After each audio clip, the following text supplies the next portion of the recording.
wants to write the minutes up without it taking any more time than is absolutely necessary. And also, thinking about technology, if I could ask you to turn your microphone and cameras off during the meeting, because it'll hopefully avoid us having any technical problems as well. So if you could do that. If you do have any questions, could you please put those in the chat, and we'll make sure that we pick those up during the meeting. And so, as I say, a great welcome from me. Really pleased that we've had such a great turnout today. So if we could maybe move on to the programme, so what we're going to cover. So shortly we'll look at apologies, and then not one, but two fantastic presentations we've got lined up for you this evening. Hopefully that'll make the evening even more special, because we'll get some views from two of our guest speakers. So we'll come back to that shortly. Then we've got, as you'd expect, the board elections. Then we're going to look at the minutes and any matters arising from last year. I've then got a short report, which will be followed up by our CEO, Alistair Dixon. Then Andy Booth is going to pick up on the finance report. We'll deal quickly then with the annual report up to the end of March 2021. And then we're on with our second presentation, which I'm sure will be really interesting. And then there's time at the end then for questions and answers, which will be presented to the board. So if you do have any, put them in the chat during the meeting, and then we can make sure we get to those later on. So without further ado, the next item we've got on the agenda is apologies for absence. And we've had one from Roger Cragg, so we'll notice those down. And Alistair had just put up the slide with the current board members. So those are the ones that are currently in the hot seat leading the organisation at the present time. Obviously, that could change during the meeting because we have the election. So that's where we're at with that. And I just mentioned apologies. And so now we're going to go on to our first presentation. So many of you, I'm sure, will have become aware of stand-up paddleboarding, and today I'm absolutely delighted to welcome Phil Scowcroft. Phil is a club support officer for British Canoeing. He'll be talking to us about stand-up paddleboarding, and he's going to cover everything from the history and the origins of Sup and its recent increase in popularity to its gender equality, different Sup disciplines, activity ideas for Sup sessions, and safety considerations. He's going to finish up then with a look at how Sup is evolving, and the talk is intended to give members, clubs and providers and other affiliated organisations all the information you need to get started with Sup. And he will finish up with a short Q&A, so if you've got any burning questions, put those in the chat and we can then present them to Phil at the end. So a big warm welcome to you, Phil, and thank you very much for supporting our AGM this evening. So if I could hand over to you to give your presentation, and we look forward to seeing it. Thanks, Kerry. Can I just confirm that everybody can see that okay? Yes. That's working, is it? That's great. Okay, so see that you can see it's not moving on for me though. So just bear with me while I try and find out what's going on there. Oh, there we go. It's moved over in the end. That's good. So yeah, I'm here to talk about stand-up paddleboarding, but just a little bit of background on myself as well. I've been involved in paddle sports for far too many years that I care to remember now. And some of you might be thinking I recognize him from somewhere. Because I've been involved in all sorts of different guises over the years, doing things mainly paddle sport related, and certainly all water sports related. But I used to work for Piranha many moons ago and help them set up their shop. It was Kayaks Northwest at the time, now Go Kayaking. When I was working there, and worked in sales to shops around the country as well. And then I moved on from there and got involved in instructing and centre management. And any of you who played polo might recognise me as well. I've been involved in canoe polo for many years as well, and used to manage the centre at Hatfield Water Park in Doncaster, where the national championships were hosted for many years, and also it's a regular training base for the GB squads. So some of you might recognise me from there as well. But I've done all sorts of different kayaking and canoeing over the years. And the picture on the right there sums up what I'm mainly doing now, looking after getting my grandkids involved in the sport as well. But that's the background. But I'm here tonight, obviously, to talk to you more about stand-up paddleboarding and why I've suddenly found that that's actually my main interest at the moment. It's changed. So what's caused me to change over from my canoeing and kayaking? Still dabble in that, but the main thing at the moment is stand-up paddleboarding. So why have I gone down that route? Well, I can pinpoint it to pretty much to the moment when I got hooked, and that's it there. I went on holiday to Mexico with my girlfriend, and we didn't know there was an opportunity to get involved in water sports at the hotel we were staying at until we actually got there, and then found out that we could actually borrow equipment as part of the deal at the hotel, and it just happened to be right next to one of the best surf breaks in the area. So I did a little bit of haggling to allow them to let me go and play in the surf, which they were quite nervous about to start off with when I said, actually, I haven't been on a stand-up paddleboard before, but they eventually persuaded them. And then they were coming out with me as soon as they spotted me coming down to the beach to take a paddleboard out. They were like, oh, yeah, I'll help this guest out. I'll go with him, because it gave them an opportunity to go and play in the surf and give me some pointers as well. So that particular photo is of the very last wave that I surfed before we had to go and get back on the bus to the airport and get the plane back to the UK. So when I got back to the UK, I went and bought a board.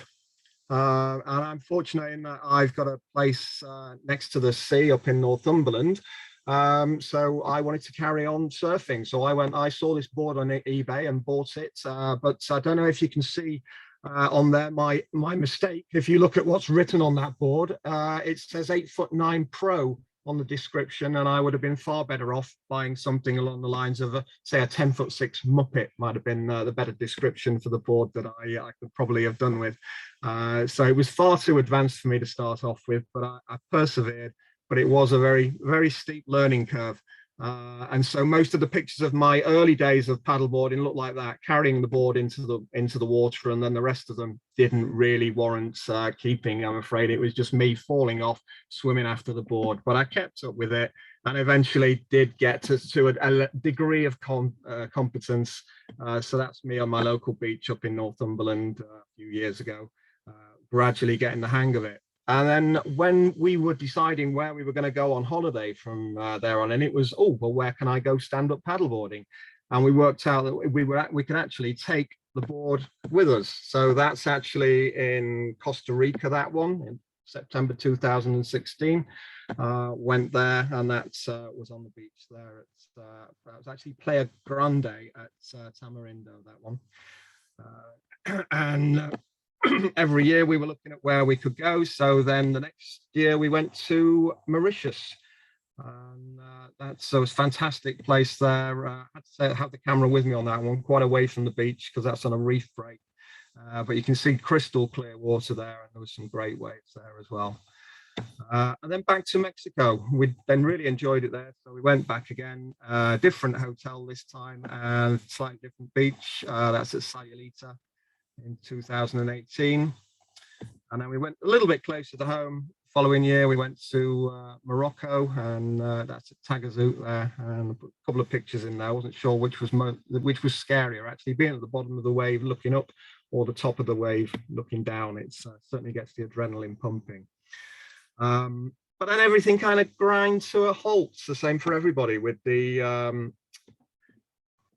lockdown, and then we couldn't go anywhere. But then the stand-up paddleboards really came into their own. We'd found actually over the previous years, as well as going away on holiday, that we were giving the boards a try on the flat and on more on rivers, on canals, on lakes.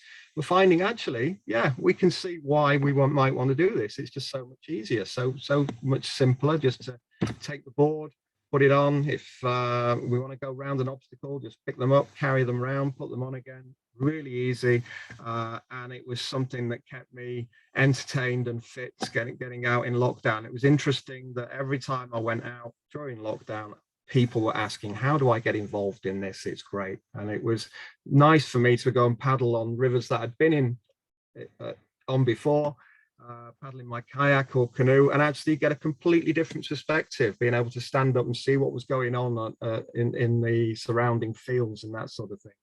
And that picture there was interesting. A complete stranger took the shot of me on the left there. They were on the bridge behind me. We worked out the photos were taken at exactly the same moment, because they said, oh, you've got your camera out taking a photo of yourself when we took the picture from the bridge. So that was nice, and they emailed it to me.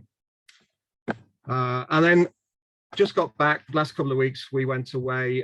We were bemoaning on social media the fact that we were supposed to be going back to Costa Rica last month, and obviously due to COVID rules at the moment, that was not going to happen.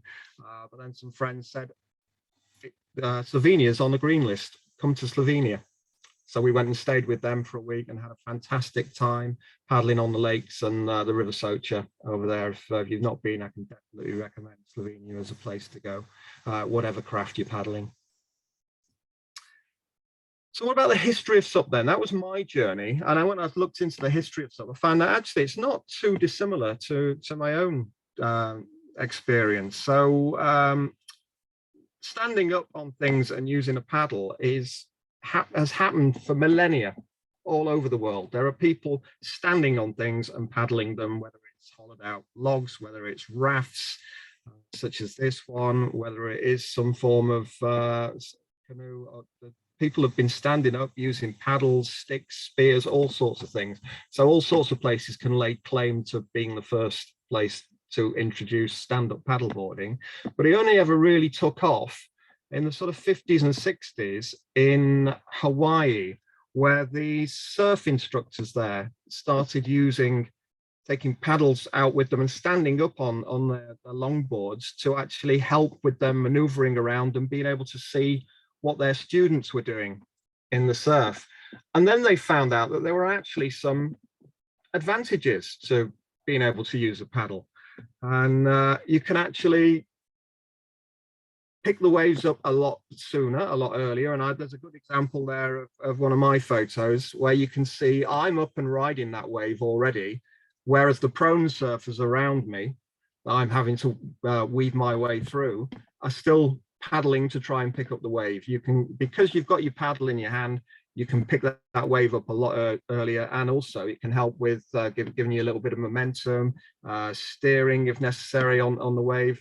But once you're up and running, you can handle it just like a conventional surfboard. But there's a reason why a lot of the top surfers at the moment are advocates of stand-up paddleboarding as well. If you look at people like Laird Hamilton, or more recently one of the younger guys coming through, Kai Lenny, if you just YouTube Kai Lenny and have a look at some of the stuff he's doing, absolutely amazing. So it really took off because of the surfers in Hawaii, but then it's spread out, and the same as me really, people then finding out they can use their surfboards with a paddle and go and explore flat water elsewhere, or other sections of water where there wasn't surf. So they could get a lot more usage out of the kit that they had. So that's really where it started from, and then it spread out across the globe from there. So touring, as I say, it's got so many advantages over other craft. It doesn't tick all the boxes. Obviously, there are times when it's nicer to be in a canoe or kayak. One of those, obviously, is if it's windy. So it is quite tricky on a board in winds, unless you're actually going dead downwind. They can be an issue. But if it's fairly calm day, then it's great being on a board. It gives you a different perspective. And as I say, they're so light to transport, get to the river. It's so simple. You can, as you see there, just boards and t-shirt and your buoyancy aid, you're good to go. So nice and simple. So it doesn't surprise me that it's really taken off. And then, of course, there's various different sub-disciplines that have sprung up as well around the paddleboarding. So you've got racing, that's really getting popular now in all sorts of different formats. Sup yoga, being able to get out and do yoga on the water on a board is really getting people into stand-up paddleboarding, and it's becoming more popular. And then you've got the challenge of trying to paddle it on whitewater rivers as well. So whitewater sup is getting a lot more interest now. People challenging themselves to get down that river, and it was the first time I had a go at it on the Sutra, and I can see, yeah, it's different. So that river that's easy in a kayak or indeed a canoe is another challenge completely. Even if it's just grade 1 to 2 water on a stand-up paddleboard, it is real fun. And then you've got polo as well. So you can play Sup Polo. You can see they've got the inflatable pitches there and the paddles with the holes in to catch the ball, and that's starting to gain some traction as well now.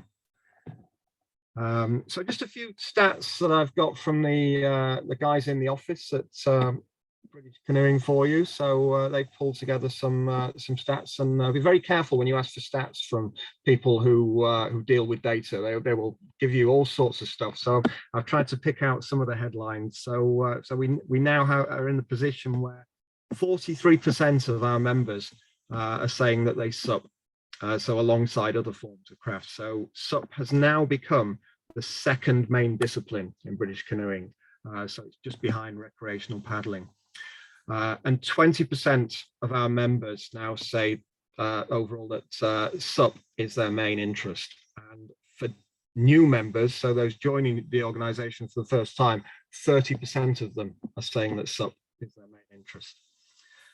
Members selecting SUP as their main interest has grown by 236% in the last 2 years. So it's exploded as a discipline. So it's by far and away the fastest growing member interest.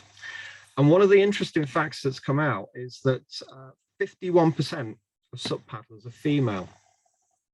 So that's really bucking the trend. So overall, 38% of British canoeing members are female, and that is increasing. But it's also interesting that 45% of new British canoeing members are female. So it has been a male-dominated sport historically. So it's great to see so more women coming into the sport, and particularly getting involved in stand-up paddleboarding.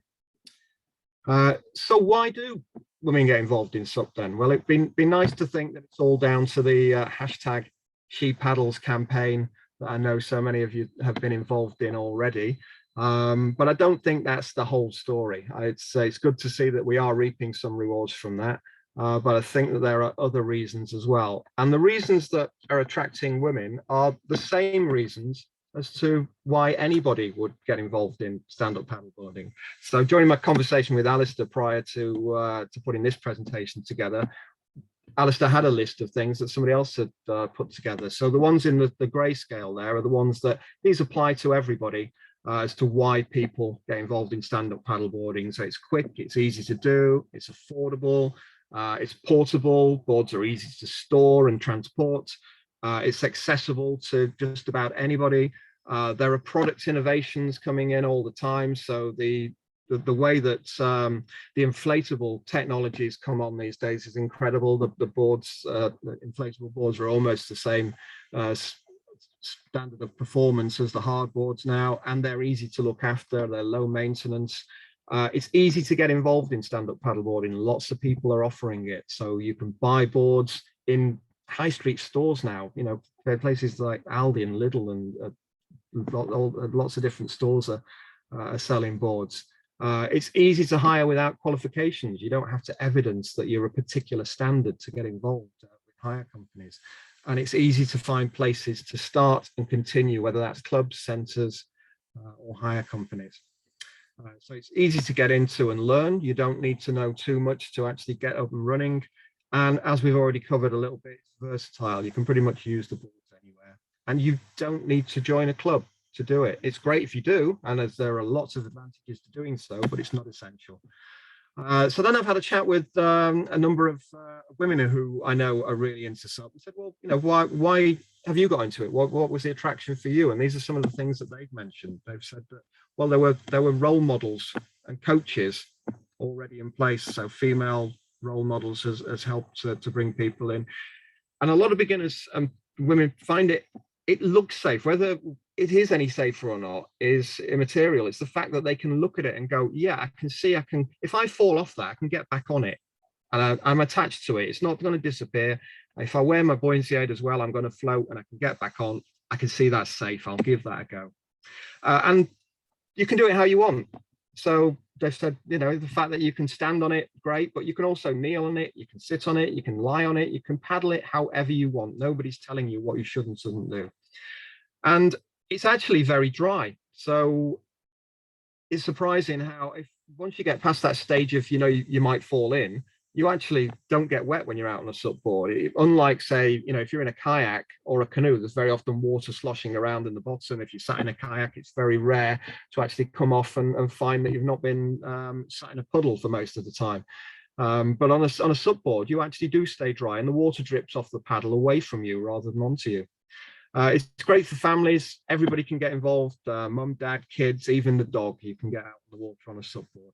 And it looks good. It's got a great sort of cool feel to it and a look to it. It's got that surf vibe to it as well that people like. And you don't need specialist clothing. You can wear, you know, as we saw earlier, boards and a t-shirt or a rash vest or a jacket. You don't need a specialist paddling jacket. You can just wear your walking jacket. It's fine. Safety is obviously a consideration. I've put lots of links on here. Obviously, I did that check with Alistair. He's going to make these slides available. So if you go onto the Go Paddling website to find out about safety, it is very safe for a lot of the reasons I've mentioned already, that wearing a leash and a buoyancy aid gives you the fact that you're going to float and you're also attached to something big that floats as well. So most of the time, that's actually pretty safe. And we've got lots of hints on also, you know, what else you might need to check on there. I'm not going to go into everything now. We've got videos on, you know, it was put out at the start of the summer to help people get the right information on general SUP safeties on there. Also, the leashes is a big consideration with regard to safety. It can be something that keeps you safe a lot of the time. It can also be something that causes problems. So there have been incidents where people have not been able to release a leash in moving water, for example, and it's trapped them. So you do need to make sure you've got the right leash for the right situation and be able to release it if necessary and know how to do that. And also tips on if you are going on to the sea, what you might need to consider there. So lots of information about being able to understand what's going on with the tides and the weather, and also being able to get extra help if you need it. So all that information is available on the Go Paddling website. Some ideas for SUP sessions, if you're looking at it from a club or a centre perspective and taking groups out. Pretty much anything you can do in a canoe or kayak, you can do on a SUP. So lots of things that also lend themselves quite well to SUP. Playing ball games is really interesting on a SUP. That is a challenge. But balance games and tag games work really well. Rafting games, you can see how rafting a load of SUPs could actually be relatively easy in comparison to other craft that you might paddle. Multiple user games, so seeing how many people you can get on a SUP. That sort of stuff goes down really well. They're great. Anything that builds water confidence is really good on a SUP. And just SUP skills can work really well as well. So there's some good games you can play on things like, can you walk down to the front of the board, balancing and hang 10, get your toes in the water over the front and not fall in, that sort of stuff. Or how many times can you spin the board round in a minute, sinking the back of the board and putting in some sweep strokes and challenging each other to do things like that. So lots of ideas for SUP sessions. And integrating it into what other things you're doing at your club as well. It's been found, speaking to people at clubs that have already used some SUPs, they've said that it's brilliant at getting people into the sport. People who wouldn't consider having a go in a canoe or a kayak because they're worried about, well, what happens if I tip over in the middle of the lake? I'm not convinced that. I know this guy's a woman says they're going to look after me, but it doesn't look like something I could deal with. But a SUP, they'll look at it and go, yeah, I can see how if I fall off that, I can get back on, paddle it back to the side, no problem. I'll give that a go. And then once they've done that, they actually build a bit of trust up in the instructors and go, actually, if you say you'll look after me in a canoe or a kayak, I'm happy to give it a go. As if they want to, don't force it, let people do it at their own rate. But we're certainly finding a lot of people are transferring into other disciplines as well, having given SUP a go first. Looking forward, there's all sorts of innovations coming out now, and this is the one that I've got involved in now. That's my board on the left there. I'd love to say that's me actually getting the hydrofoil to work on the right there, but it isn't. But it is actually the same board and hydrofoil, so it is possible, which is just more frustrating from my point of view. I haven't got to that stage yet. So you can hydrofoil on a SUP board in the waves, or even just paddling on the flat if you're good enough and fit enough. You can get the board up and out of the water. Really starting to take off now, if you'll pardon the pun there. Other things you can do with the board, just like you can in a kayak or canoe, you can put a sail on it, and actually you can put a windsurf sail on a SUP board, and that's me on the left there planing on my SUP board. That's without the hydrofoil. You can put a windsurf sail on it, or indeed the latest one that I think really is going to get popular over the next few years is the wing sails there. That's an inflatable sail that does the same job, and you just hold on to it and that powers you. But my board is a hard board, but you can do the same with inflatables. That's my girlfriend at the bottom there doing exactly the same thing with the windsurf sail on an inflatable SUP. So it does need to be a special board with an attachment to do so, to do the windsurfing, but that's giving it a bit more versatility. And then there's a few other things that are starting to become popular as well. So I spent yesterday actually at an event up in the northeast where they were promoting Sup Ball, and this is like a little bit like Sup Polo, but it just takes away a lot of the rules and makes it really simple so that anybody can get into it. So you just need a couple of boys and they work as the goals, and you use the same equipment that you would normally paddle with, and the rules are very, very simple, and it's great fun. So I can see that really taking off. They're really keen to start looking at setting up national leagues now for that, and that I can see being really popular. People getting involved, we mentioned racing earlier and the fact that you can do whitewater, but Sup Cross is starting to come in now. So that's a number of people all paddling down the same whitewater course at the same time, bumping into each other and dealing with the obstacles on the way down. And then Sup Freestyle is another variant that people are starting to look at now. So what tricks can you do on a particular wave or feature? So that's it from me. I think I've hopefully managed to keep it down to the to 20 minutes. I could keep going on about SUP for ages. So hopefully I've managed to keep it pretty much to time. So that's a nice pic of me paddling off into the sunset there. My email address is on the bottom of the last slide there. If anybody does have any questions about SUP, or indeed anything that you want to ask me about after the meeting, you can by all means get in touch with me. More than happy to help you out. But I'll just open it up to see if anybody has got any questions that they want to ask at the moment. There was a comment from Andy Jones from Colwyn to say that if you don't get wet on a SUP, you're not trying hard enough, which I thought was quite funny. It's true, yeah.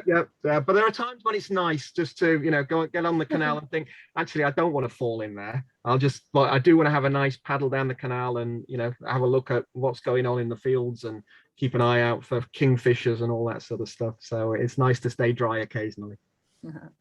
Are there any other questions anyone wants to put in the chat so that we can ask Phil at this point? Or do we want to take it away and think about it? It's probably worth saying, Kerry, so apologies to those that were stuck in the waiting room because Phil was host through that presentation. I think some people got stuck in there and we weren't able to let people in, but we'll make sure the recording is available for those who missed it. So I think there's about 15 people who were stuck in the waiting room. So yeah, big apologies to those. But we've just had a question from Mark saying, why do SUP paddlers want to join BC? So I guess that's a membership question there. of why, you know, would a sup paddler look to join either Canoe Wales or British Canoeing?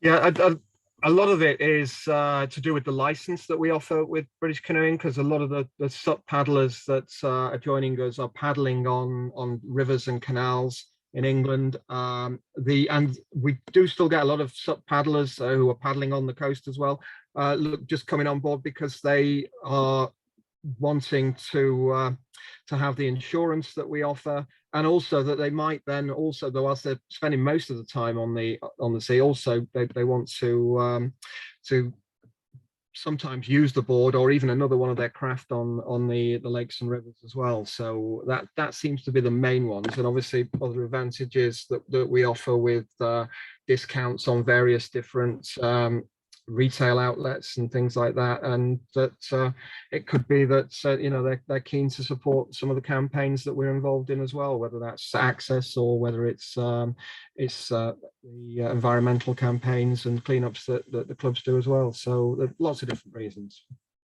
Brilliant. Thanks, Phil. Thanks very much, Phil. That was absolutely fantastic. It was good to see sort of the flexibility in the sport, and that there's lots of different ways you can maximize the use of your board. And it was good to see how much fun there can be had there, and you covered it all really well. So thank you very much for that. It's been a really good part of the meeting. Thanks. That's great. Hopefully everybody enjoyed it, and I will leave you to the rest of the meeting now. I hope it goes okay, and I look forward to seeing you again soon, hopefully on the water. That would be nice.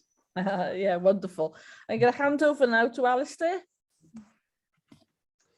Yeah, brilliant. Thanks, Kerry. So we're now moving on to the board elections. So we've 3 people up for elections onto the board. 2 are up for re-election and 1 for election. And the way that we're going to run this is using the poll feature on Zoom. So as we go through to each of the nominees, I'll launch a poll, and you'll then have the opportunity to either accept, reject, or abstain.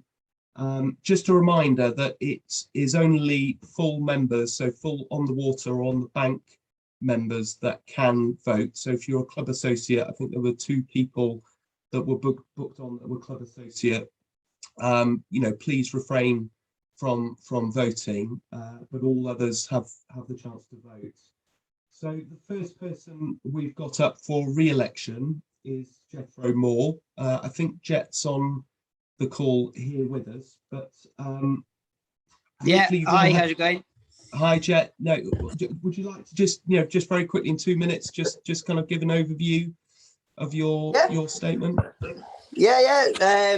I think my statement's probably the same as before, but been involved in paddle sport pretty much all of my, well, certainly since about 12 years old, competed, coached, helped out at clubs, volunteered all over the place, and run a company called Adventure Beyond, and just have a passion for pretty much any sport that involves water, really. Joined the board. I've been on it quite a while now. Hopefully given a fair bit to it, and helped sort of mould where we're going with Canoe Wales now. And I think there's still work that I can help with, so I put myself up for re-election. Brilliant. Thanks, Jet. So we will go ahead and launch the poll. So hopefully everybody will be able to see this in front of them. And yeah, please vote now.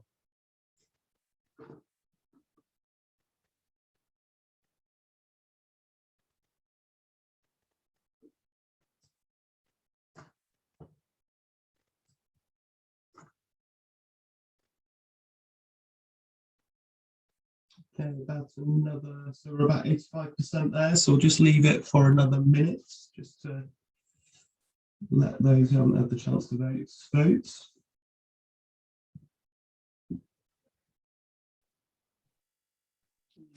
Can I just say that Colin and myself, we're 2 on the water members, but because we're sharing an email address and a device, it's only allowing us to have 1 vote. Okay. No, thank you for that. No, we didn't account for people coming in off the same email address. So if you yeah, I think there's no way of us anonymously managing that through this process, but I think what we can do is look for a way either to send or to set up a kind of voting system that allows you to vote separately through the same email address, or potentially we could send an invite for both for next year, but I'm not sure there's a way of us managing it through this process this year, I'm afraid. Okay. Okay, so 89% accept, 2% reject, and 9% abstain. So I'll just make a note of that.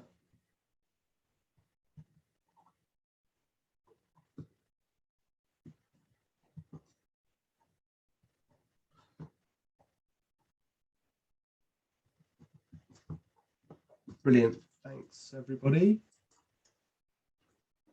And yeah, we'll just share the results so everybody can see them.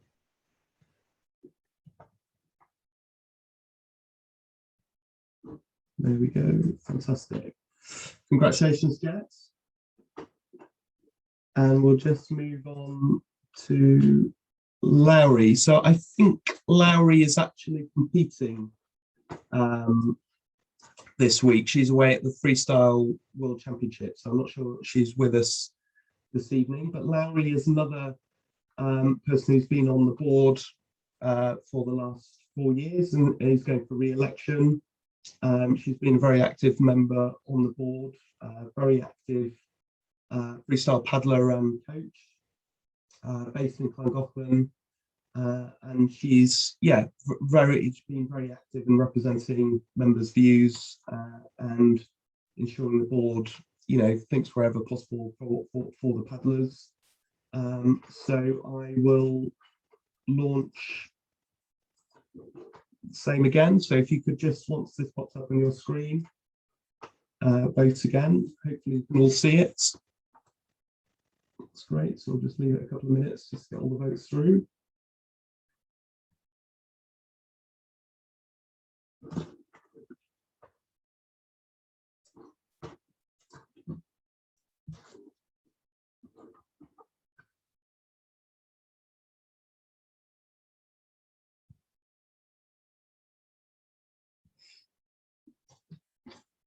Good.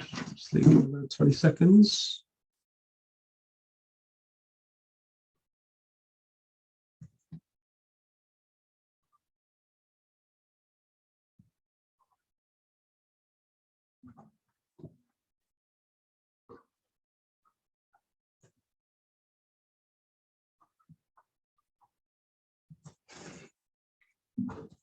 Fantastic. So just ending there, and hopefully everyone can see the results. So 86% accept, 2% reject, and 12% abstain.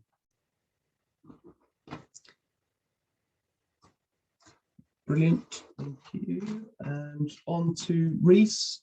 So Reese is going for election.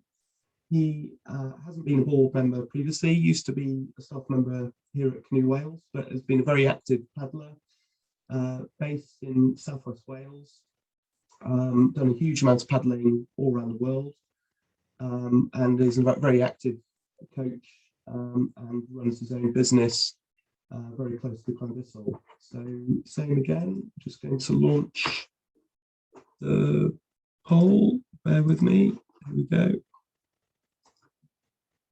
So hopefully everyone can see that. If you'd like to vote now.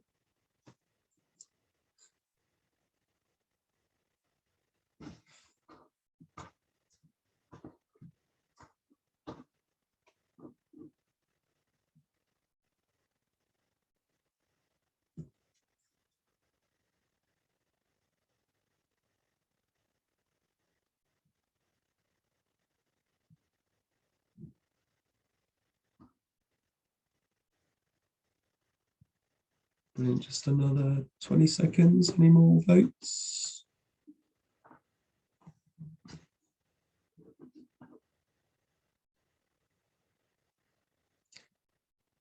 Okay, and just share results. So 84% accept, 7% reject, and 9% abstain. Brilliant, thanks everybody. That's great. Okay, and moving on to minutes and matters arising. So hopefully everybody has managed to see the minutes from last year. They're up on the website. But just going through the minutes themselves, there wasn't a huge number of matters arising. The only point of note is there was a question at the end regarding the membership regulations, and it was questioned as to how the membership regulations could be updated without this going through an AGM, because effectively some of the parts of the membership regulations could be argued to be within the articles of the association. It was said at the end of the meeting last time that any changes to the membership regulations would be aired and would be discussed or opened up at an AGM. It has to be said that we have, as per the terms of the membership regulations, updated them this year, but the predominant changes to the membership regulations were just dates and some terms of some of the membership packages and membership names. So that has been done. If anybody has any issues with those, then please let us know. They're up on the website, so you can access those within the policy area of the Canoe Wales website. But other than that, there were no other matters arising or nothing else to note, unless anybody else has anything that they would like to raise.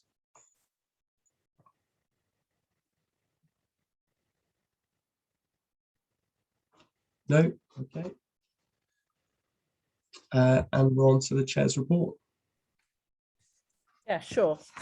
So obviously it's been a challenging year with COVID, and so I want to start off my report by just thanking all of you for your support over this period. Obviously it's dragged on now for about 18 months, but your support has really made a big difference to us, and so we want to just thank you for that. Hopefully now we're over the worst of it, and we would really like to work more closely with you going forward. I think last time, last year's AGM, we talked a little bit about being a learning organisation and trying to sort of collaborate as much as possible with all the stakeholders involved in the sport. So hopefully with a bit of an easing of the restrictions now, we can really make that happen over the next 12 months. So it's definitely a time to build up our sort of relationships with yourselves and other stakeholders, and try and take the sport even further forward in a positive way compared to sort of the last 18 months where we've struggled really through COVID, with all the restrictions that have happened and have changed on a regular basis.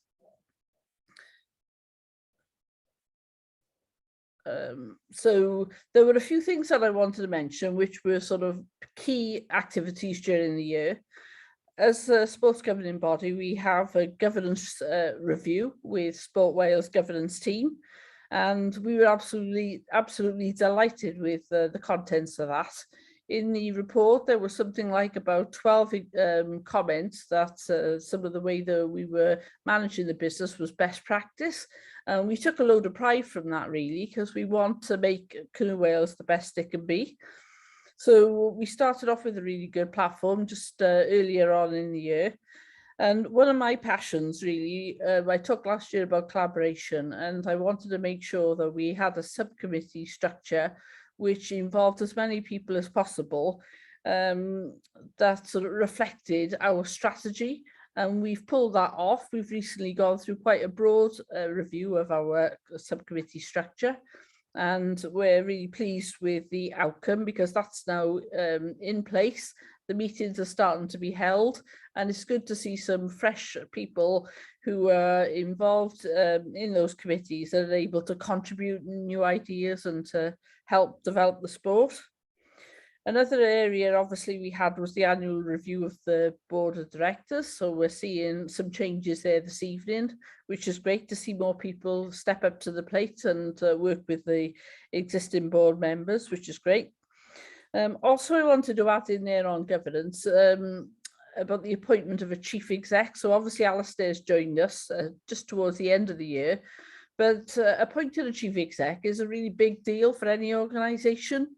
There's got to be a good fit with the board, and it has to really work that the chief exec is the person leading the staff team and working with the board to deliver the strategy. And so we were absolutely delighted as a board when Alistair joined us. It's a new opportunity to work together and again collaborate to try and develop the sport from the good places already in. In terms of engagement, during the year we carried out a series of online roadshows. So that was a really good, positive opportunity to collaborate. We were delighted with the level of satisfaction that came through the survey at 69%. This is really important because if you're not happy, we want you to tell us so we can then have the opportunity to do something about it. But 69% was good progress, so that's great news for us. And we were also delighted with the increase in members. Over the last 18 months, this is really a really positive step forward. So the more members we can get and involve people in the sport is great news. So as you can see there on the slide, a 53% improvement. So great news looking back over that period. Obviously, we can't ignore COVID. It's been a dominant force over the last 18 months. We've tried our best to sort of keep you up to date and provide regular guidance and communications, and not avoiding the fact that Welsh Government were influencing much of that because they want to protect lives as far as possible. So it's been a challenge for all organisations really. And we understand you'd be keen during that process to get out on the water as much as you could. And we've tried our best to try and steer the organisation and the paddling community through that process. Also, we've tried to provide support to clubs, helping them with grants, Active Wales grants. So that's been a real positive process as well. And to see clubs getting access to finances to help them develop their own clubs, which is great. And despite all the challenges over the last 18 months or so, we've been able to remain financially stable. And Andy will talk us through the finances shortly. But it's been really good to see us get through in that way so that we're now set up to really take the sport forward from here. So those are the key things I wanted to mention, and I'll leave Andy to pick up on the finances in his report. Brilliant. Thanks, Kerry. And it's now on to me to deliver the CEO's report. So just a quick overview, really. As Kerry said, I started back in March this year, but the year that we're reporting on is March 2020 to March 2021. And just a bit of a comparison, really, with the same time the previous year. So we were then on 2,494 registered members, which was a decrease from the 2,793. And that was some of the impact, as Kerry has talked about, with COVID.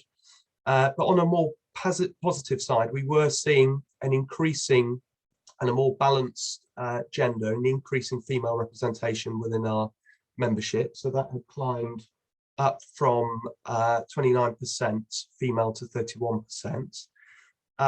We had the same number of affiliated clubs, which was reassuring considering some of the impact of COVID. We were seeing a very much an increasing renewal rate for members, which we've been working very hard to increase. And one of the real highlights really was the impact of the She Paddles programme. And I know there's a lot of people on the call here tonight been instrumental to that success. But we had 249 participants through the roadshow event. But that was really one small part of the impact and the momentum that Sheep Paddles was creating. So we were seeing up to, well, at that time, over 1,000 people on the Facebook site, and a huge number of people involved in kind of knock-on events and programs and activities. And it was really generating a momentum in female paddling, which was fantastic to see. So I'm just going to give now a bit of an overview within each of our functional areas that are all set up within our strategy. So during that period, so March 2020 to 21, our club development officers were really busy providing tailored support to clubs through lockdown.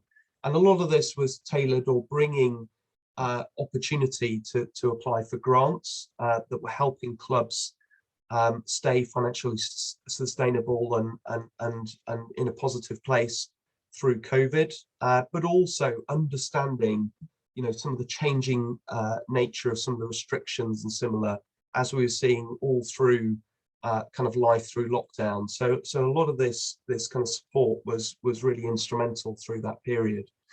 We were also delivering community of practice events, so just keeping leaders, coaches active and providing opportunities for them to be involved. And then I've talked through the kind of Sheep Paddles, but this was, you know, really generating an increase in Canoe Wales members, but also activity that was generating through the Facebook site or otherwise. And then since March, we've really been trying to continue that momentum with regards to the Sheep Paddles. So we've had another 183 participants and 75 attending the weekly sessions that have been taking place at Cosmiston Lakes near Cardiff. We've had 15 clubs that have been successful with the Be Active Wales grant. So these are the Sport Wales grants that have been provided through Welsh Government funding. And that totals £113,618 of additional funding, that the majority of which is being used for equipment, but maybe a whole host of other investment into clubs, which is really fantastic to see. And our development officers have really been supporting those grant applications. And then we've a new member of staff who's been working really hard, just ensuring clubs are supported with everything around safeguarding and equality. So Kath Sykes, who's been working with us a couple of days a week, and she's been putting out a number of newsletters, and hopefully your safeguarding officers, if you are a member of a club, have had the opportunity to come along to some of the forums and webinars that she's been running. And then coaching, leadership and safety. So back in March 2020, Go membership had been launched, but wasn't yet fully implemented. So the next few months have been about fully implementing that system. And that's a real vast system. It does everything from holding all the details of coaches and leaders to, of course, enabling CPD and other activity to be logged onto the system. So that took a lot of work to get that fully implemented. We then, alongside British Canoeing and the other national associations, launched the new Leadership Awards in January 2021, which are particularly useful for clubs. So again, that took quite a bit of communication, quite a bit of implementation, and quite a bit of education for those that were affected. And then during that time, we were very much supporting British Canoeing and working with the other national associations in developing the new delivery partner scheme that has taken over from the previous Quality Mark scheme.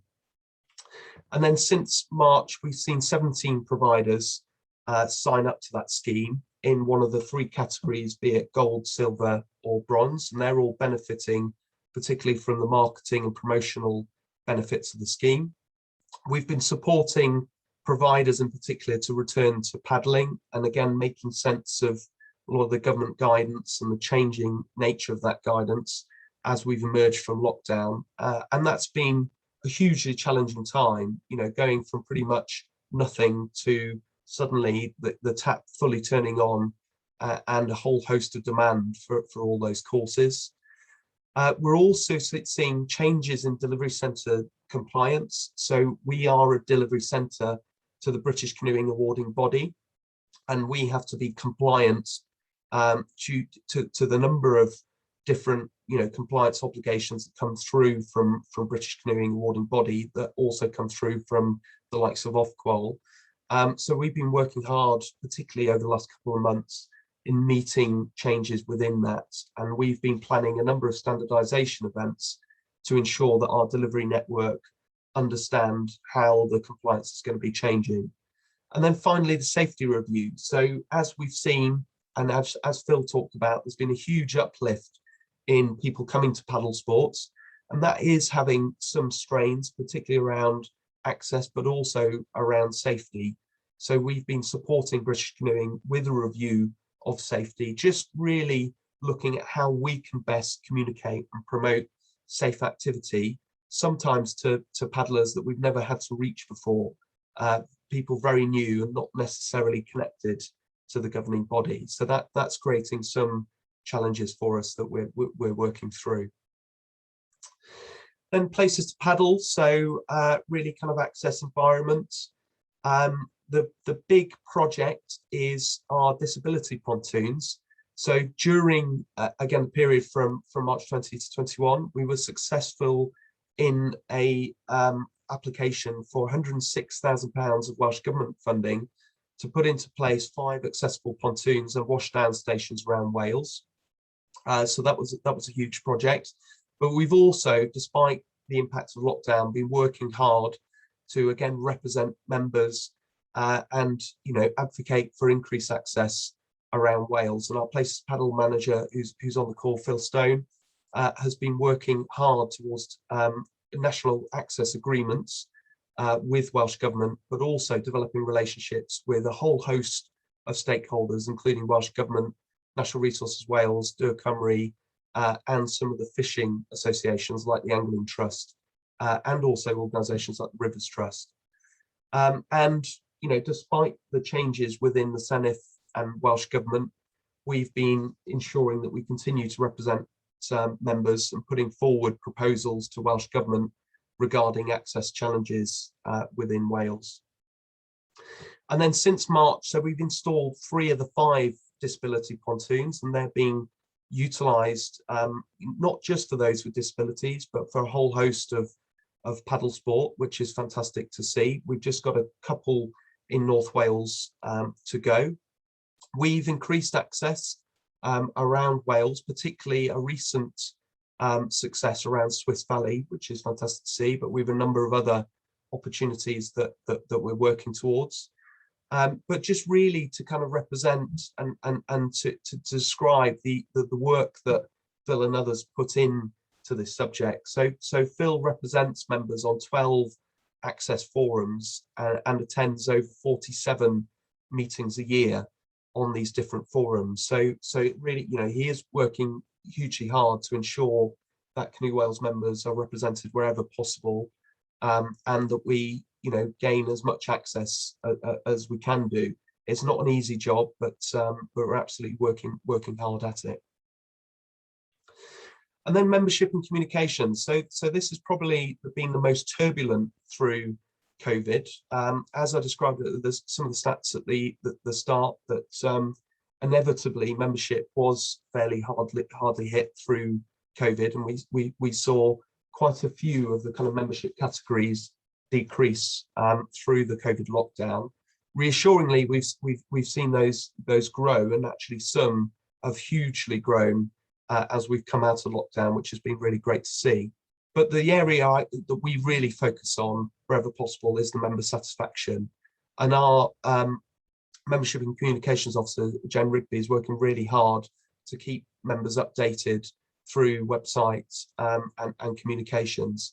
And she's been working with the rest of the team to develop the website, and hopefully you've benefited from some of the places to paddle and seen some of the developments that have been going through the getting started. So we're just trying to make that as customer facing and as beneficial as possible, but we know there's more work to go. And then since March, yeah, like I said, our membership has really rocketed. So we're now over 4,000 members, which is fantastic to see, and particularly so as kind of over 6 months ago we were at 2,500. So that's really rocketed over this summer, which is really great. And yeah, we're keeping going with communications just to try and ensure that everybody's updated and serviced through the membership. And we've also been working hard on engagement. So at the beginning of the year, we ran a number of road shows just to meet with members and just to provide some education support in different areas. And we'll be looking to do those again through the winter, through this winter and into the start of 2022. And then in performance and talent pathway, so this was hugely disrupted through COVID, but our team really worked hard and made sure that they were making the most of that time when effectively training and competition was ceased. So Jonathan Davis in the north worked hard to develop 5 new slalom development sites in North Wales that have been really beneficial since, and that was great to see. And all of our coaches kept our athletes engaged through lockdown with Zoom circuits and other online learning and education, which was great. But our performance athletes were particularly disrupted. They were at a point where they perhaps had a year left in junior or similar. So just managing and supporting them through that significant uncertainty was a big task. And particularly this year, as the kind of competitions have been up and started again, but there's been some real uncertainty of whether they're happening or not. And our team have had to deal with really short timelines into events and planning at real last minute. So it's been a real challenging time for them. But back in the beginning of this year, we carried out a detailed performance review of the programme. So we've got some clear plans in place of how to take that programme forward. But one of the big areas that we've been focusing on is the accessibility into the programme. And that's been really pleasing to see some of the impact during the summer. And some of the stats that we've recently uncovered is that 52% in the UK rankings of junior 12, so that's under 12 paddlers, are Welsh currently.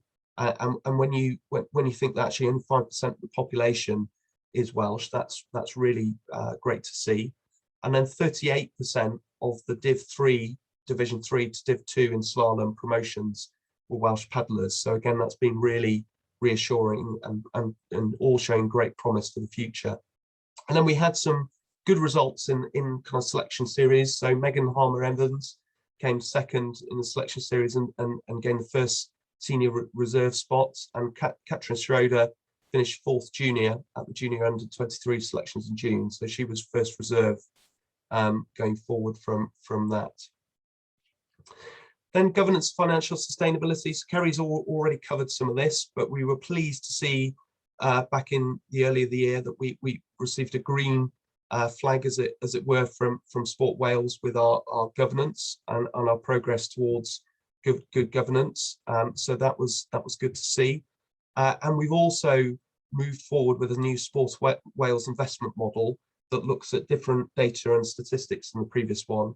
And we've been pleased to see that we may see favourable investment, although there's a big uncertainty, of course, with that, as they're reliant on Welsh Government money. And as we know, a lot of the COVID support will have to be funded from somewhere. So there's still huge uncertainty there. And we're continuing to look where possible to balance our grant income with other non-grant income. So we're working hard to look at opportunities where that can be done. But of course, it's a very challenging financial climate at the moment. And then safeguarding. So I talked about Kath Sykes, but she's been very busy engaging with clubs wherever possible, through forums, through newsletters. And we continue to manage safeguarding cases through an independent case management group who are providing, we think, the highest levels of professional independence. And, as we see, safeguarding is such a big part of national governing bodies that we're really putting this at the highest priority as we work forward. And I know Kath and Ian, who I think is on the call, have been doing a sterling job around all of that. Brilliant. That's it from me, unless there's any questions. Can't see any in the chats.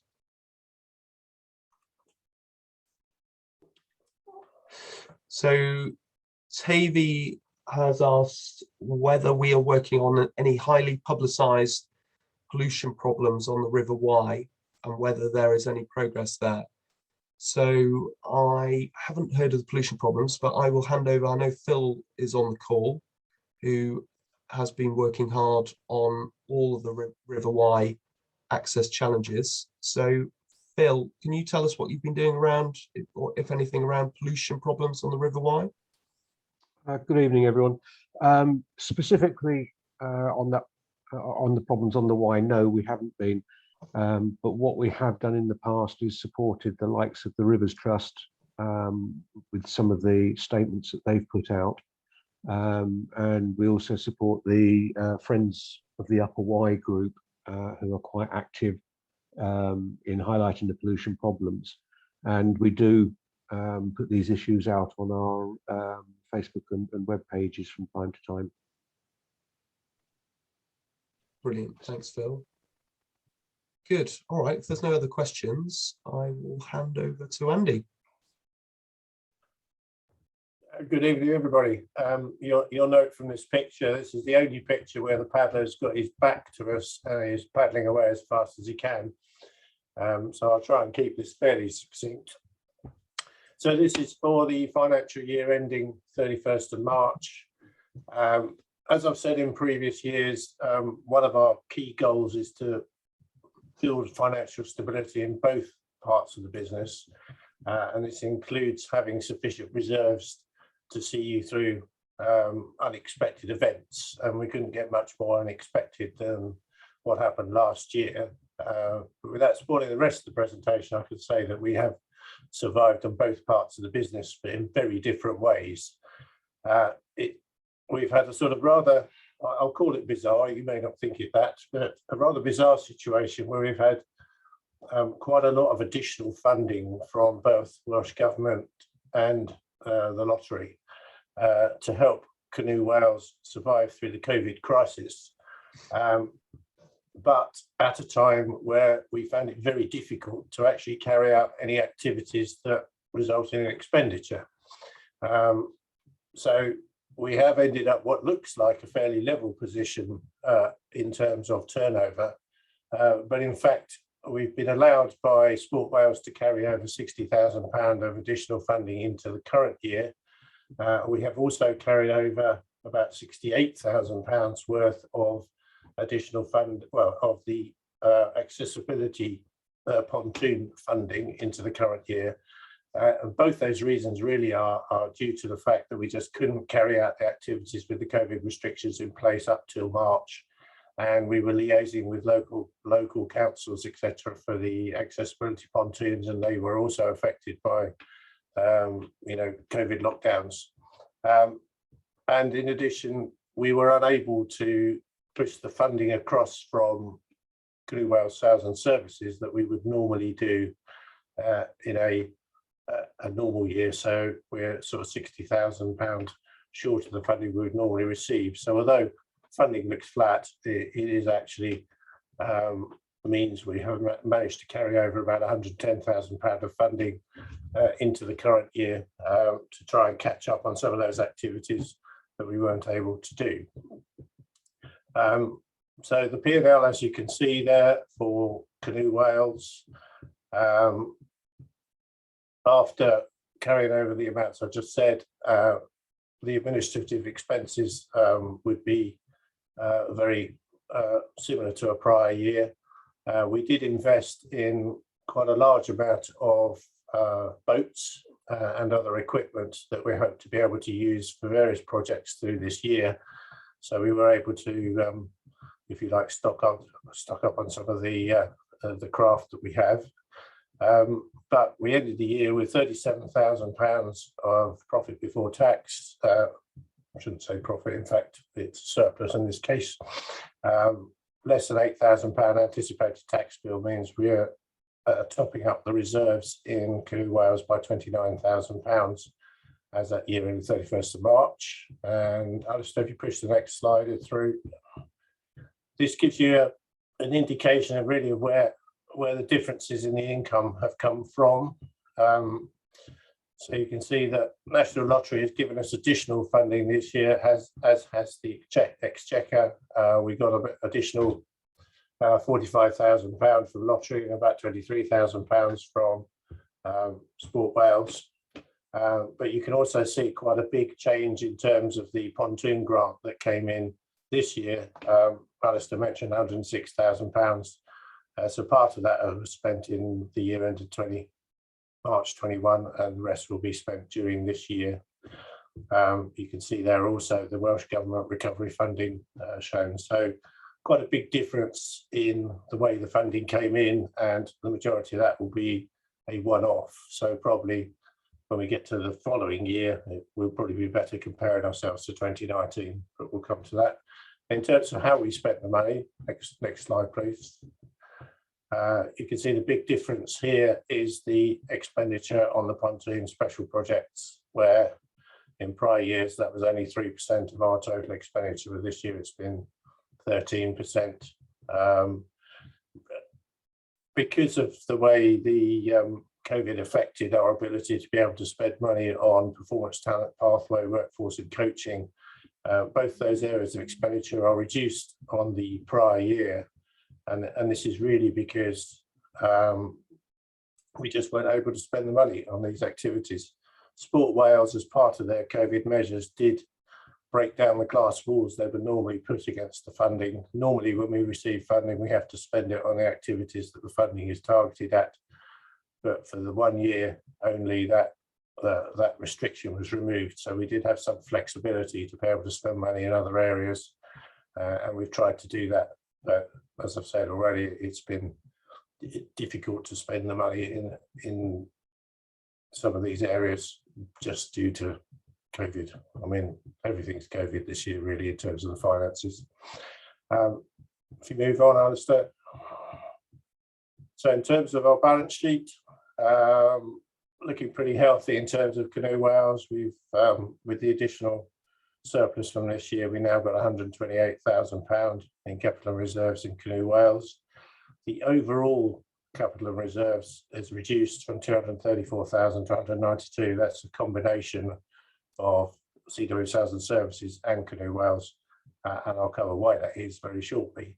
But we still have a reserves target across the two businesses of 284,000.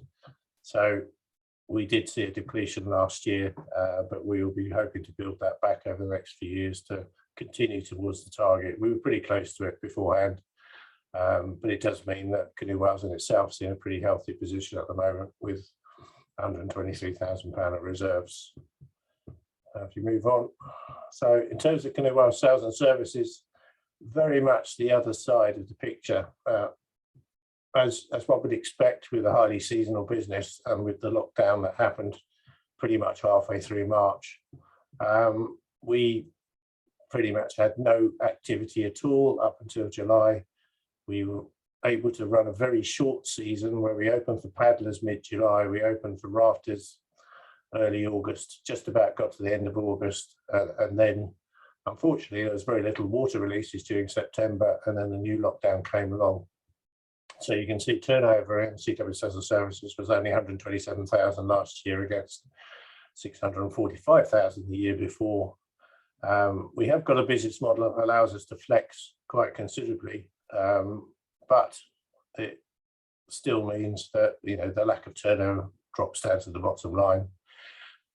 We were able to take advantage of a number of government supportive grants, for instance, the furlough scheme, and various other grants from Welsh Government to the tune of about £186,000. But we still ended the year with a loss of £70,000 against a small surplus the year before. And that's without contributing anything towards Canoe Wales in the current year. So that 50k, sorry, should apply to 2020 that you can see on the administrative expenses. So we survived, I think is all you can say, really, as would be the case with many seasonal businesses. It's difficult to tell what will happen this year, but I think to give a slightly more positive end to the presentation, I think we can say that we've had almost the perfect storm in the other way during this summer season. The weather's been almost perfect for water releases. With staycation, the uptake from visitors to the centre has been, well, almost nothing short of remarkable. We're nearly more than 100% ahead of the same season in 2019, notwithstanding the 2020 season.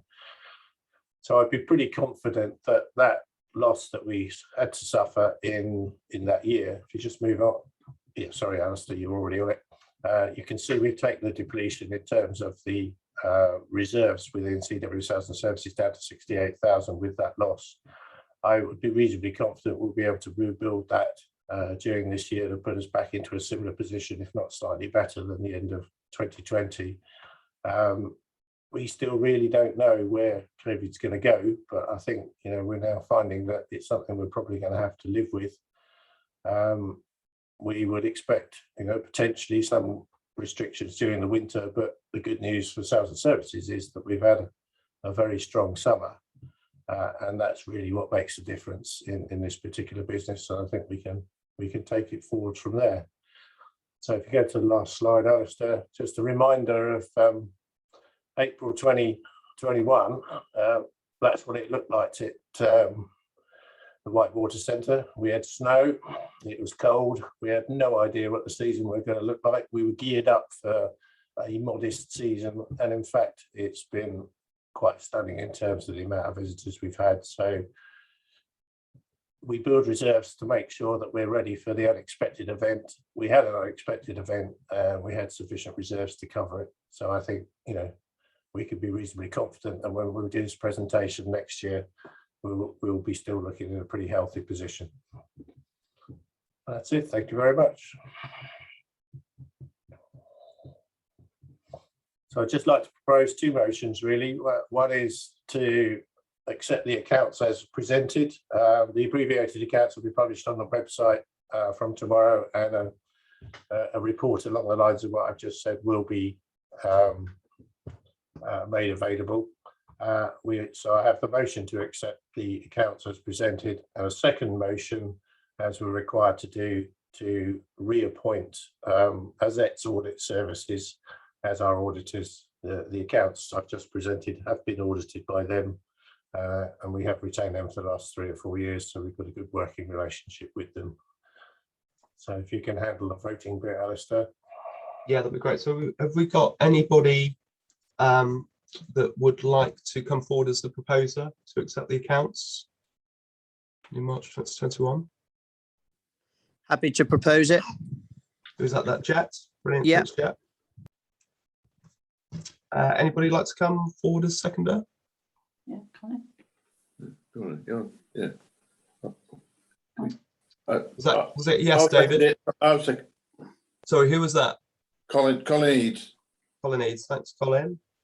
Okay, and we'll just launch a poll, so you should see this come in front of you very shortly.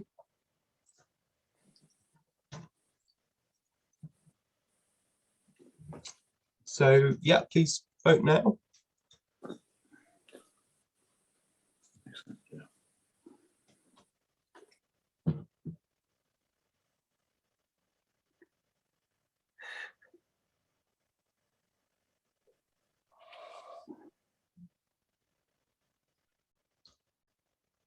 Brilliant. So just another 5 seconds, might be just 1 or 2 more.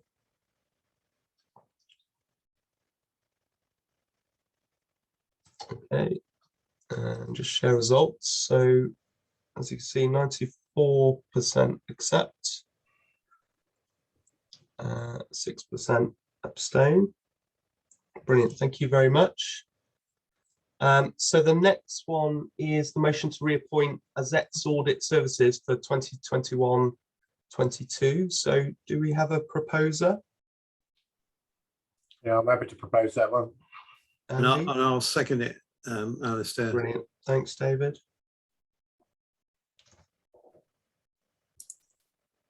Okay, and just again, we'll just launch a poll. So same again, please, if you'd just like to vote using the poll in front of you.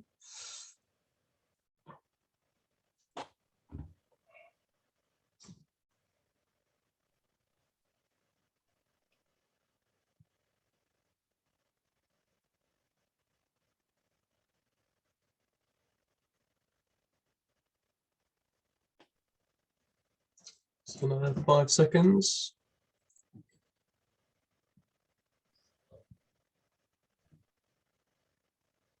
Brilliant, thanks everybody. So just share results. So that's 88% accept and 12% abstain. Brilliant, thank you. Fantastic. Okay, so we've now got Phil Edwards. Phil, are you on the call? Yeah. If so, can you unmute? Get ready for your presentation. Fantastic, thanks, Phil. So yeah, Phil Edwards, Amlwch Canoe Club, and yeah, we've been hearing and seeing great things from Amlwch. So we thought it'd be really useful for Phil to come along, talk about some of the challenges that they've been going through as a club through COVID, but also coming out of COVID, how they've been managing that demand, you know, the sort of activity that they've been running, and just what they've been seeing really as a club on the North Wales coast. So yeah, really looking forward to what you've got to say, Phil. That's it, me finished. No, my name's Phil Edwards, and until recently I was the chair of the club, where I stood down from that role a bit earlier this year, but I'm still on the committee. They haven't let me go completely. Amlwch was founded in 2009 with a load of money from Mentormorn, which was a charity here, still is, and a lot of help from the Outdoor Partnership. And then a bit later on, we had a pot of money from Sports Wales, which allowed us to buy a load of sea kayaks, radios, and all the paraphernalia for us to expand outwards onto the sea.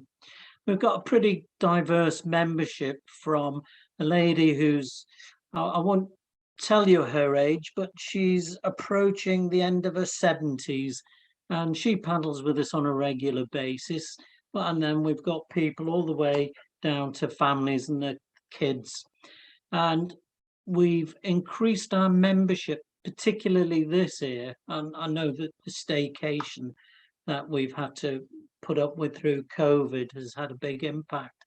But I did a count up a couple of days ago, and we've increased our membership from just over, I think it was 28 people, and we've now got just under 60. And it's a bit of a nightmare really with the infrastructure that we have, but we're coping quite well. Tuesday nights is normally club night, and we're based in a place called Amlwch, which is on the north end of Anglesey. And our claim to fame is that we're probably the most northerly canoe club in North Wales, and Amlwch copper bottom, Nelson's bottom in those days, because Amlwch was famous for all the copper that went down to Swansea, and it copper bottomed the Navy. As you can imagine, we've got quite a few Welsh speakers, and in particular this summer we've increased the number of people who are helping to coach, pass on stuff on a canoe night in Welsh. I mean, I am Welsh, but my Welsh language isn't up to coaching kayaking in Welsh. But it's nice to see some of the more competent older members helping with the coaching by coaching in Welsh. The nice thing about Anglesey is we've got quite a few paddling sites around the island. So if the wind and the weather is blowing in one particular direction, we can run away very bravely and paddle on the other side of the island in the lee of the wind and the weather. So next one, Alistair. COVID. Like everybody else, I think our club suffered a lot. Our membership, I was getting emails and phone calls, when can we paddle? And I said, well, we can't as a club. And there was a lot of pressure on, because a lot of people didn't, or still don't have their own equipment. So as a consequence, they wanted to go out paddling. But of course, we couldn't condone lending out club equipment. So as I suppose, like most canoe clubs, people were becoming impatient, and some of those people that did or do have their own equipment started going out in little bubbles, in little groups. last year I did, as the restrictions eased a bit, look at running some rivers across the straits, but we had additional problems with things like car shuttles and how we could do them safely. So in the end, it was easier to say, we'll wait until the restrictions ease a bit rather than try and work around quite strict restrictions. Every time that when the restrictions did ease and we did paddle, I still am quite keen to send out a COVID risk assessment rather than make one up. I've cut and paste the one that Canoe Wales has provided and just tweaked it so it suits our club. And every time we do go out, I make sure that COVID risk assessment goes out. And I also make sure that I keep a register in case we do need to track and trace. But this year particularly, it has eased, as I'm sure everybody is aware. The biggest disappointment our membership has had, and they are very disappointed in voice, and I keep getting asked on a regular basis, when can we take up our relationship? We were very close, or still are, with 2 disabled groups on the island. And previously we've run things like pool sessions, outdoor sessions, and they put on a really good barbecue. So there's a bit of a, a thing for us to keep in touch with them. But that's been the biggest disappointment, because they are disabled people, and some of them are vulnerable, and they would have, I'm sure they could have caught COVID quite easily. So that's been our biggest disappointment in the last 18 years, that we haven't been able to keep that relationship going. I do keep occasionally in touch with their leaders, so I still have that link, and hopefully we can, take up with them as soon as the restrictions ease a bit more. But just at the moment, we can't do it. With these disabled groups, we're also involved with an organisation called InSport, which is an organisation which is dedicated to getting as many people involved in sport. And we started off, I don't know if people in Canoe Wales are aware of it, it is a national organisation, and we've achieved their silver award. And we were so close, literally, we just had one more tick in the box to get before we achieved their gold award, which is quite prestigious, really. But of course, COVID has sort of knocked that on the head just for the time being. So the impact of COVID has been, I wouldn't say devastating, but it has impacted the club, how we operate, and our relationships with outside groups. Next one, Alistair, please. Coming out of COVID, it did ease, as everybody is aware, in July, and then we were able to have more people on the water. And in conjunction with Canoe Wales's Go Paddle and British Canoeing's Go Paddle, we have tried running these sessions previously by advertising them in local leisure centres, community notice boards and things like that, and we haven't had much of a response from them. But this year, our new chair, he got in touch with a load of local community groups, and it went out on their Facebook pages, and the response from that was phenomenal. I was being inundated every day by people. A lot of them, I suppose 70% of those people that responded were holiday makers. So what we did was totally different this year. Rather than try and combine it with a club night or a club event, we put a specific morning on in one of the local bays, which is Camaise, if people are familiar with Anglesey. And we said, we approached it in a totally different way. We said, right, this is free for club members and their families to come to, so partners and families can come and have a go and see what their partners are enthusing about every time. And it combined with the Go Paddle Week. And for the particular Sunday that we put the paddle on, I was inundated with requests. So in the end, it was overwhelming. So I had to get in touch with all these community groups and say, please take it off your website or Facebook page, because we can't cope with the numbers. The Canoe Club were fantastic. In that picture, standing just on the edge on the left is our new chair, Gwynfor, and he was really instrumental. Really, we managed to get we stripped our containers out with the equipment.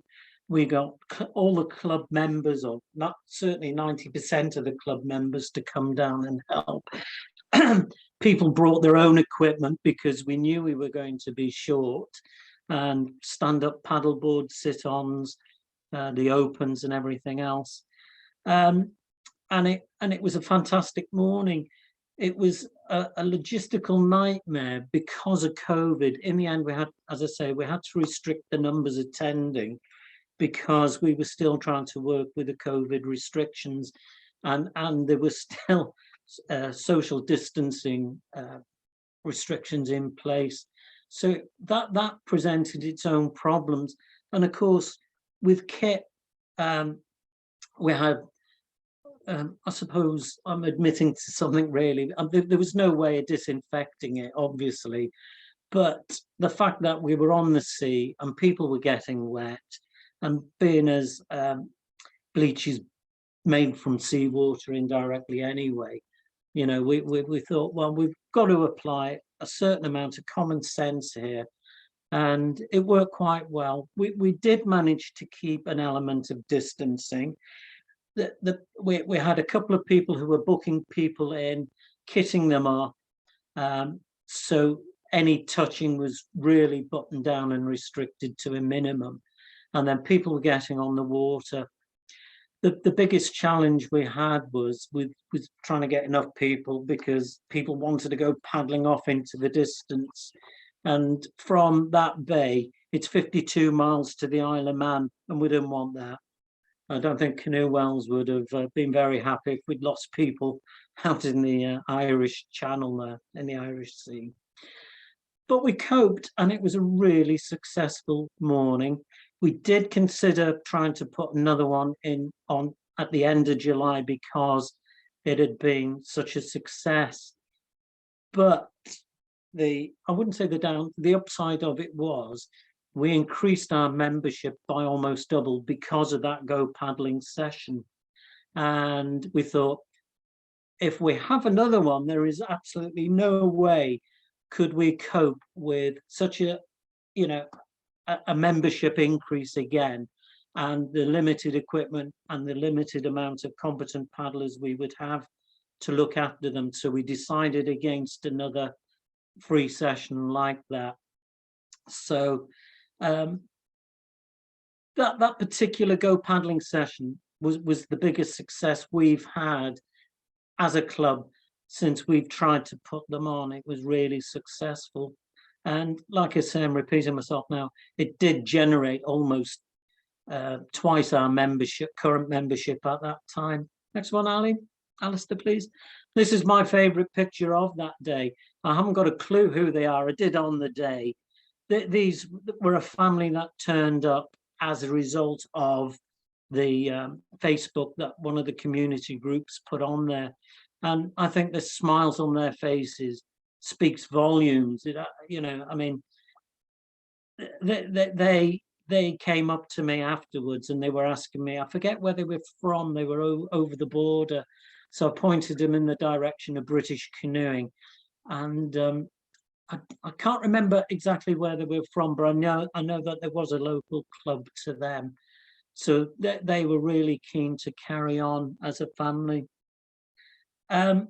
After that particular session, after the fact that it had doubled our membership, we had to put a cap on new members coming in because we just didn't have the resources to deal with the large number of people. So we thought, you know, how can we cope with it? And we had to be honest with each other, we couldn't. So we turned around and said, no more members until it eases off. And we knew it would do towards the end of the summer. But having said that, all through the summer, we were regularly getting 20, 25 people on the water on a club night. And for a club that's as small as ours, I think that was, I was really pleased with it. But my wife, she's an L3 coach. And luckily, some of the other paddlers, we were able to split that membership up. Some were able to go around the corner and go for a paddle. And in the end, I was dreaming. I was going to bed, and it was going through my head, forward paddling, foot, knee, hip and out, foot, knee, hip and out, because that's all I seemed to be doing every Tuesday on a club night. What we did, though, was because of the increase in the membership, we put events on at weekends, on a Sunday or a Saturday morning, to try and catch up peer paddling. The other way we did pick up new members on and around Anglesey, there are a lot of businesses who do kayaking and stand-up paddleboarding, co-steering, and as a result of people attending those partnerships out there, they were asking, where can I carry on? Where can I go kayaking? So they pointed these people into the direction of our club. So we did try to put a cap on numbers on the go paddling session. In the end, it did go a bit by the wayside. We just had to cope with the numbers of people that turned up. We did start off by saying each person could have up to 40 minutes, some paddling, but again, that went by the wayside. People were more than happy to share the boats. We did try to wash them off as best as we could in seawater, and nobody came back and said, I've got COVID as a result. We did do the COVID risk assessments, and we did look after all the equipment as best as we could. And I've used the term before, common sense, I think, was the big factor on the day. And people were quite happy to, listen to the guidance that people in the canoe club were giving them. And we coped, we managed. Okay, Alistair, thank you. The future, the club has now expanded, and I know we're approaching the winter season. And what I have been doing, that particular picture was a couple of Sundays ago when we did the Llangollen Canal from Llangollen across the aqueduct at Poncysullle and back. We didn't go back along the canal, we got out there. And so we're trying to put trips on to attract the newer members where it's safe and, where they feel as though they've, achieved a big adventure. That lady there is the person I was talking about. She's the oldest member in the canoe club, and she turns out regularly. And fair play to Wendy. If we ask for volunteers for anything, she's always the first to come along and help. Next year, as the club coach, I've really got to look at what I do as a coach. And this year and last year, 2019 and 2020, we did get a couple of new qualifications in the club. We used the new paddle sport instructor and paddle sport leader. So we've got a couple of those in the club now. So I'm working on them running the Tuesday nights, so I can concentrate on getting the more competent paddlers up to paddle sport leader, paddle sport coach, and then on to paddle sport instructor. Onto paddle sport coach, get them qualified. So I'll be looking at these paddle sport leaders, paddle sport instructors to take a bigger role in club nights, Tuesday nights, and getting the newer members up to a decent paddling standard. We keep getting, even now I'm getting requests for people to join the club. And to that end, to that means we do try to do as many different types of paddling as we can. Now that COVID has eased a bit, we're looking at doing rivers again, because I think people would be more amiable to sharing cars, doing car shuttles. So I've got a couple of rivers in mind, and a few people have said, as I say, now that COVID has eased up, they're more, they're quite willing to do car shuttles.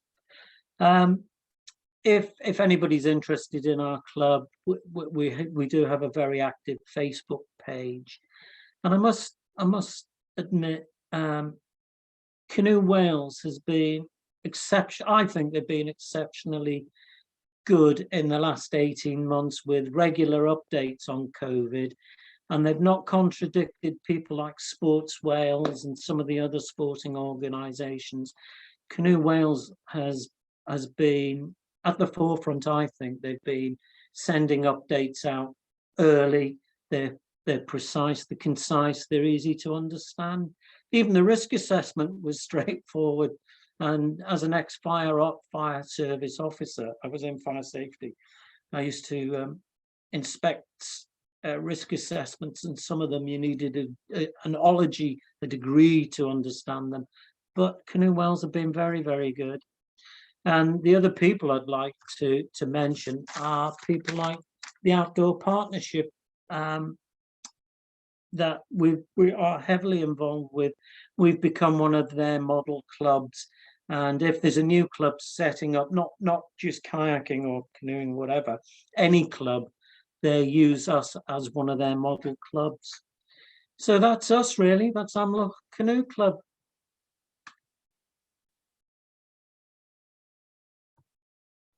Brilliant. Thanks, Phil. That's fantastic. And we didn't force Phil to say those things about us, so that was really kind of you to say that.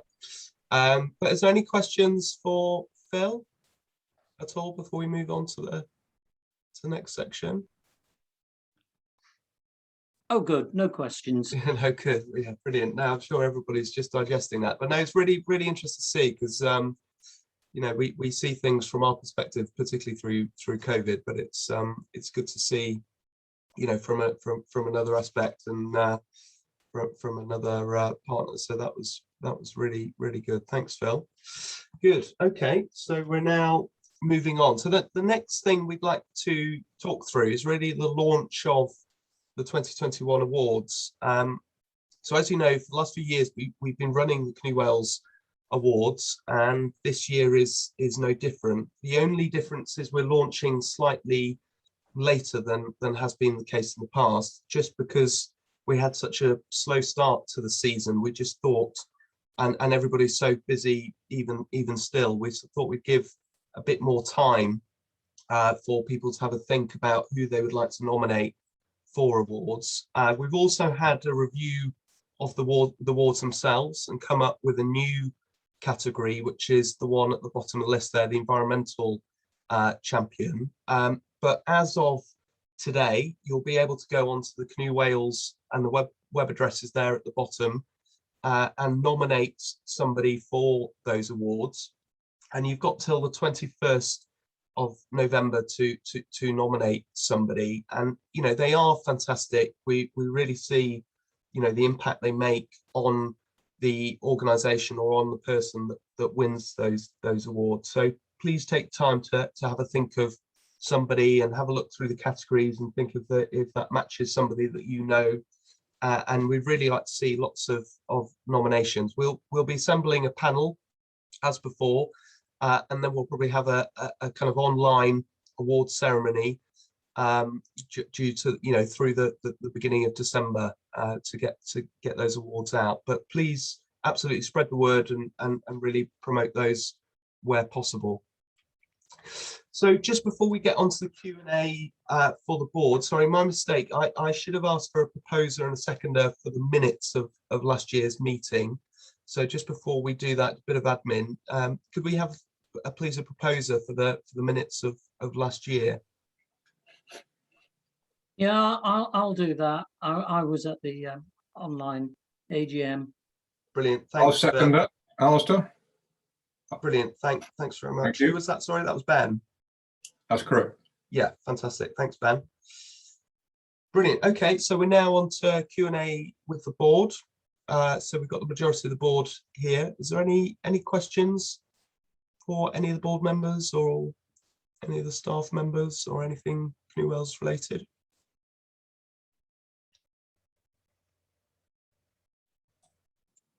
Alistair, do we have any questions pre-advised? Did anybody email anything in? Yeah, so we had a question related to Cosmoston. That's an update on Cosmoston Lakes, and I think it's worth us just saying that we have been exploring an opportunity to run a water sports operation at Cosmoston, and we've been going through a tender process with another partner. We're not yet at the completion of that, but we're still involved. So as soon as we reach the completion of that, we'll make sure that members know the result of that, but that's still ongoing. And then there was a couple of questions, Phil, I don't know if you want to take access related that came through. Yep, I can do. The two questions that came up, one, well, it's not directly access related, but it's, are we responding to the recent consultation about personal watercraft that has recently come out? That's mainly aimed at jet skis, but there could be an unintended consequence that paddlers, sea kayaks, kayaks and sups could be drawn into the categories of personal watercraft as well. The question was, are we responding? And the answer is, with British Canoeing, we're hoping to put a all nations response in. So it would be British Canoeing, Canoe Wales, Canoe Scotland and Canny as well.